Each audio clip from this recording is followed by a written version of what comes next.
Top quality और consistent performance के लिए सिर्फ सिल्वर पंप नाम याद रखना।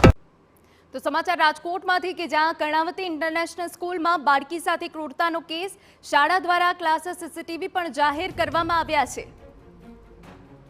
પ્રફુલ પાનસેરિયા આપણી સાથે જોડાઈ ગયા છે। પ્રફુલભાઈ, આપની પાસેથી વિગતો જાણવી છે કે આ ઘટના બાદ આપે તપાસ કરી છે, આપની તપાસમાં શું સામે આવ્યું છે? વાલી કેટલાક આક્ષેપ કરી રહ્યા છે, બીજી તરફ શાળા સંચાલકોએ પણ સીસીટીવી જાહેર કર્યા છે, આ સત્ય શું છે?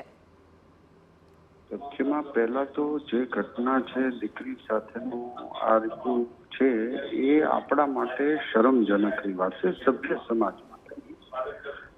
બાળક સેફ હોવું જોઈએ, કોઈ પણ ક્ષેત્ર પર જાય બાળક એ સેફ હોવું જોઈએ। આ સેફ બાળક આમાં તો કોઈ બેન ઉપર જ પેલું એલિગેશન થઈ રહ્યું છે, પરંતુ એક પણ જગ્યાએ આમાં બાંધછોડ નહીં કરીએ, સરસ રીતની તપાસ થાય અને આ એક મેસેજ મળે કે નાના બાળકો એ આપણા બાળકો છે, એ બાબતમાં ખૂબ ગંભીરતા લેવી જોઈએ એ અમે ચોક્કસ પ્રકારે માનીએ છીએ। આ એક આપણા સૌનું જાગૃતતા લાવવા માટેનું દાયિત્વ અને કર્તવ્ય છે। એમાં મીડિયા આવી જાય, પોલીસ આવી જાય, પોલિટિશિયન આવી જાય, સામાજિક NGO બધા જ આવે અને શાળા પણ આવે।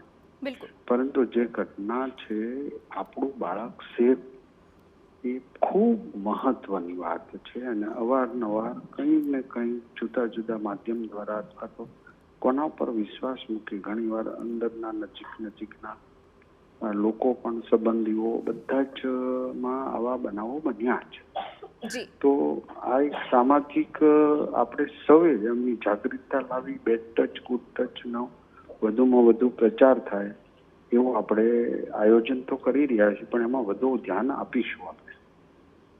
બિલકુલ પ્રફુલભાઈ, શાળા સામે કેવા આદેશ હાલ આપના તરફથી આપવામાં આવ્યા છે? જી, એમનો તપાસ થઈ રહી છે અને સંપૂર્ણપણે સત્યતા બહાર આવશે અને મીડિયાને પણ આપીશું અમે ચોક્કસ પ્રકાર। બિલકુલ પ્રફુલભાઈ, એક ગંભીર આ પ્રશ્ન તો અહીંયા ઊભો થાય જ, આ જે ઘટનાઓ બની રહી છે, હવે વાલી માટે એવું થઈ જાય કે કોના પર ભરોસો કરવો અને કોના પર ન કરવો, બાળકોમાં પણ ખોટી માનસિકતા હવે ઊભી થઈ રહી છે। એ જ સમસ્યા ખૂબ ગંભીર છે ને સામાજિક સોશિયલ જેને કહેવાય ને આ પ્રશ્ન છે। આપણે સૌ સાથે મળીને એની ગંભીર ચિંતા કરીશું અને જેને આ કર્યો છે જે રિપોર્ટ આવે એ પ્રમાણે ચોક્કસ પ્રકારે એમને આપણે સજા થશે।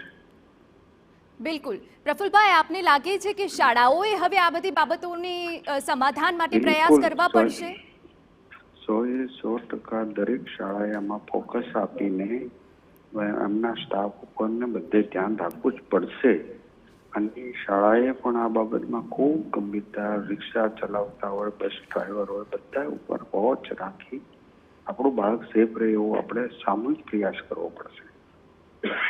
બિલકુલ, આભાર અમારી સાથે વાત કરવા બદલ।